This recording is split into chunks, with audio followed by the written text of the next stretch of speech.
What's up everyone, my name's Haku and welcome y'all to a new video on my channel. It's been a while since I uploaded, since I've been busy a lot with university, various tournaments that did or did not happen, and a lot of real life troubles as well.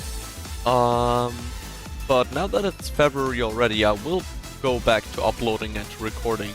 And for you today, as my returning video, I have the best possible Justice build. For those of you that play competitive or have ever looked at passives at all, Justice is the predominant meta playstyle, giving you free stats as long as you don't commit a foul. Now there have been different optimized builds already, but I came up with a build that I personally find to be the strongest possible Justice build, with an insane amount of focus value, with an insane amount of counter KP, and good tension gain and drain on top of it. So do look forward to that. Without further ado, let's get right into the video. Feel free to like and subscribe if you want me to do more videos of this variation, like team building, team showcases, because I do have a few more teams that I could technically show. And yeah, shoutouts to Horizon and Kai, who generally brought the idea to me that I just expanded on.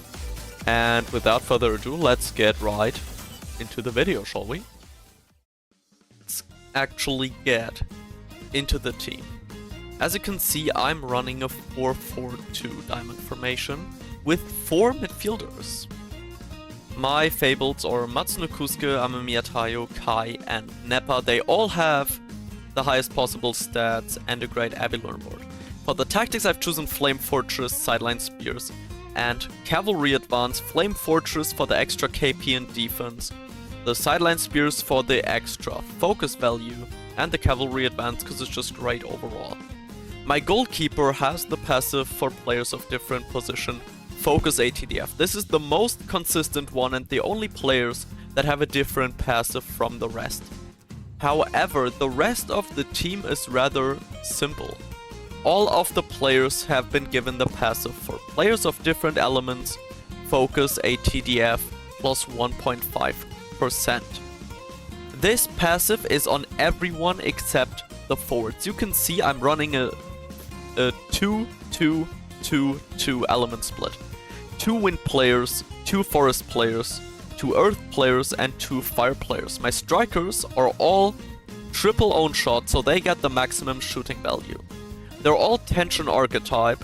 To do the first passives properly, I just ran tension drain and tension gain on the players, because tension drain is really annoying, especially with those focus values that we do have, while my center backs, my goalkeeper, are full justice, and my strikers have 1 heritage justice passive. For the coach, I've had to make up for the lack of justice in the team. So we've given Kageyama 5 times the justice passive, giving him 30% justice as a whole. So now all that's left is to go to the managers, because on the managers we have 1 times justice and the rest is going straight into counter KP. By playing it like this and also having the other manager on justice plus tension gain, we can get to a whole bunch of values. So let's take a look. You can see the custom passives of the teams are different. For the goalkeepers and the managers, as they are goalkeepers, I chose goalkeepers for this, I've got for players of different position, Focus ATDF. The same is on the fables, but the rest also has for players of different elements, Focus ATDF, which again is a 3-2-2-2 split, because also Sakurazaki and even Kageyama has this passive, so in fact it's 3-3-2-2 for the different element focus passives. You can see I'm playing 1 counter shot defender, skilled in control and walls, and my Teres is rather normal in comparison to that, but that 0 Magnum on Soso will come in very handy. That's why I also play Burning Overdrive, Keres is a normal defender with a defense technique, a dribble move, but also a counter shot just in case. My side backs are mainly equipped with a defense move, a dribbling, and a cash-in. In this case, I specifically choose Dragoon. The Abilene board of Maya made for more sense to have a shot slot since it's the first one she has, so I also gave her Zero Magnum. The same goes for Nishiki. He likes shooting a lot, so I just gave him Zero Magnum, a defense move, and Rising Dragon. You can notice that I have a lot of players with the wall. That is, at least for now, for the override, Forenza the wall. On the central midfielders, I play Plasma Shadow as a cash-in, while on Nishiki and Tenma, I prefer to use Mate Griffon for the overall focus boost, while the central midfielders are more like own focus based. This is the moveset on Sakurazaki.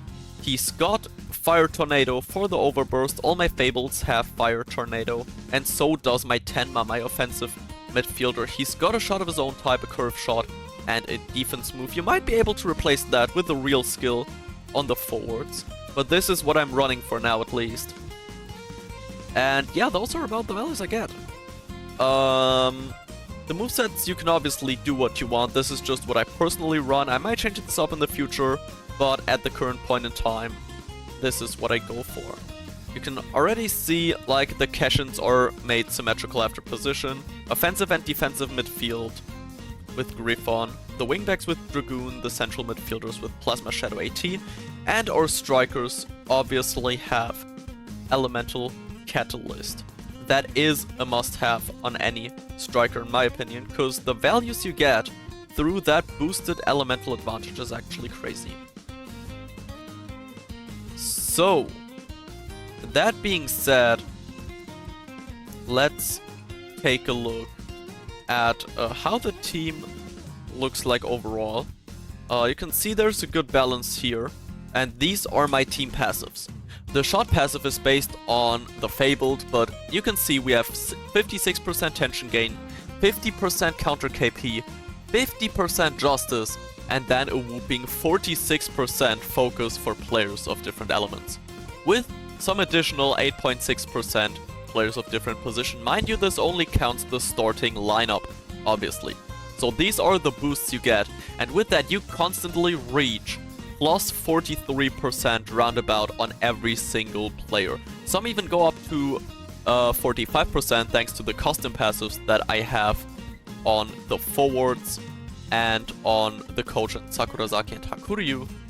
But yeah, this applies to everyone, to the defenders, to the midfielders, to the forwards, even to the goalkeeper, if I ever were to go in a focus battle with him, which is just gonna be giving us awesome value. You can see here the cash-in passives, why I chose this. Griffon for the opposition half of the pitch, team focus. Then on Plasma Shadow, I've talked about this before.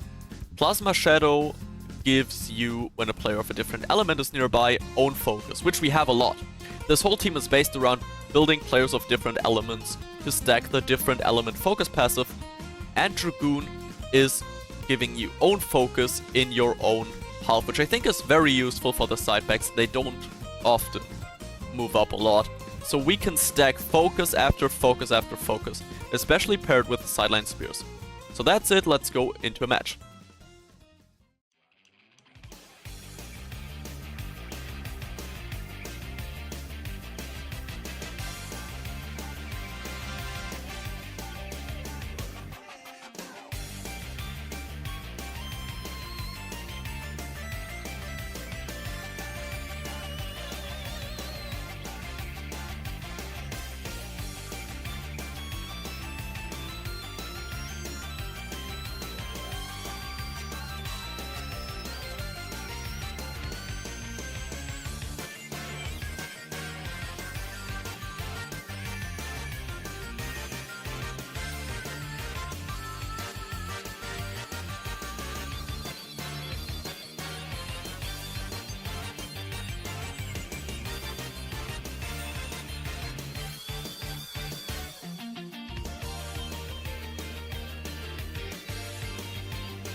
So what do you think? Is this actually the strongest build? I certainly do think it's very strong compared to other builds that fluctuate in the meta right now or that rely on using the different position focus passive, because this one is consistent. As you've seen in those bits of gameplay, my side backs have the value, my midfielders have the value, even my strikers have the value, and as long as you get type advantage on top of that, you can do some pretty nasty stuff with this build. So what kind of builds do you guys have? Or what kind of other playstyles do you want me to try to build and showcase you? Feel free to let me know in the comments down below. Feel free to leave a like and subscribe if you enjoyed this kind of team guide video. And yeah, that's all from me. Thank you everyone for watching, and hopefully see y'all again in the very next video. Peace!